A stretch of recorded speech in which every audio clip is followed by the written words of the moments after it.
Alors, il nous reste quelques compléments à voir sur les dérivées partielles. La première, c'est la notion de différentiel. La différentielle de f en un point A donné, c'est tout simplement l'application qui a h1, h2, par exemple, à ceci, h1 fois dérivant f sur dérivant x0, y0 plus h2 fois... Ok. Ça, c'est fixé, hein, puisque la différentielle, c'est en un point A. Donc, c'est une fonction de deux variables et c'est une forme linéaire, en fait, sur R2. Vous pouvez remplacer H1, H2 par X et Y si vous préférez. Hein, c'est de la forme AX plus BY. Donc, c'est une forme linéaire sur H1, H2. Et noté comme ça, enfin, avec la différentielle, le gradient se note tout simplement... Enfin, la différentielle peut se noter tout simplement dfa pris en H, c'est le produit scalaire, hein, ça va très bien. Et le DL d'ordre 1 s'écrit très simplement. F de A plus H, c'est F de A plus dfH plus taux de H. Alors bizarrement, on trouve parfois cette notation, dfa.h, comme si dfa était lui-même un vecteur, alors que c'est une application. Mais bon. Autre complément on peut faire une pause ici. Autre complément qu'on peut donner, c'est la dérivée selon un vecteur. En fait, elle donne une information assez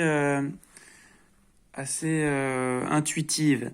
C'est-à-dire que on va dire dérivé selon un vecteur, mais en fait, on va toujours prendre des vecteurs unitaires, et donc ça sera dérivé selon une direction. Regardons d'abord la définition.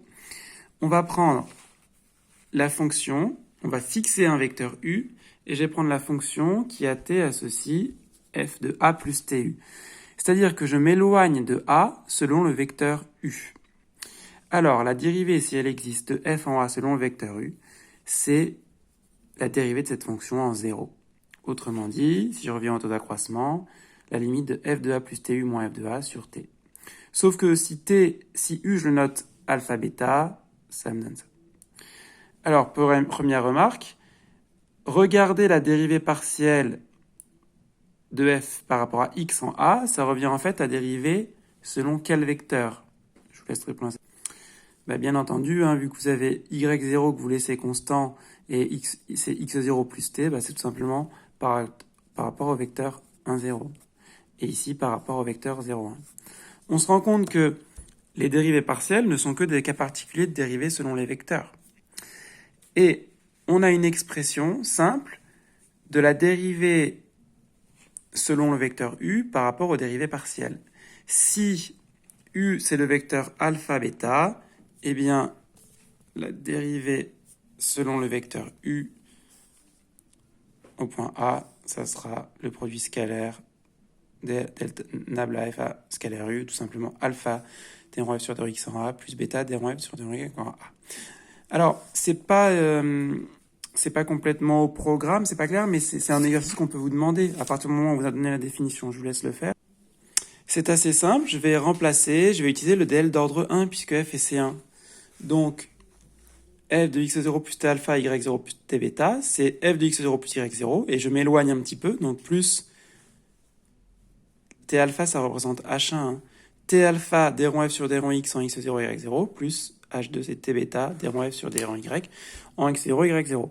Et ce petit taux de h, ça va être, vu que alpha bêta c'est fixé, et t va tendre vers 0, eh bien c'est un petit taux de t.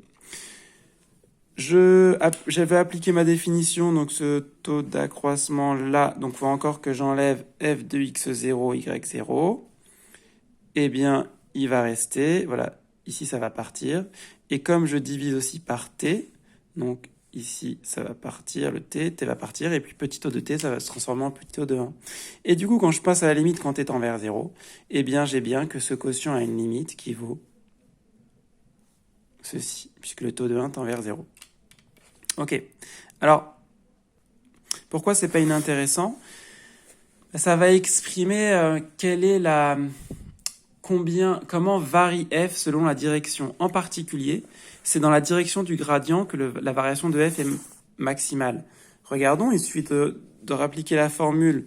Donc, vu que la dérivée selon le vecteur u, je vais prendre ce produit scalaire-là. Si j'applique la formule du produit scalaire juste dans le plan, ça fait norme du premier vecteur, norme du deuxième vecteur, et puis le cosinus entre les deux.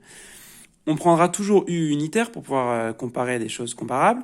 Et donc, ce cosinus-là, vous êtes d'accord qu'à nabla f constant et U de vecteur de norme constant, il va être maximal, c'est-à-dire il va être valoir 1 en valeur absolue, si les vecteurs sont collinéaires. Autrement dit, c'est bien dans la direction du gradient que la variation de f est maximale. Donc ça, vous l'avez déjà peut-être exprimé en disant que c'est dans c'est dans le sens du gradient qu'il y a le pic de la montagne. Alors, plutôt que faire ça, on peut reprendre un dessin qui est ici.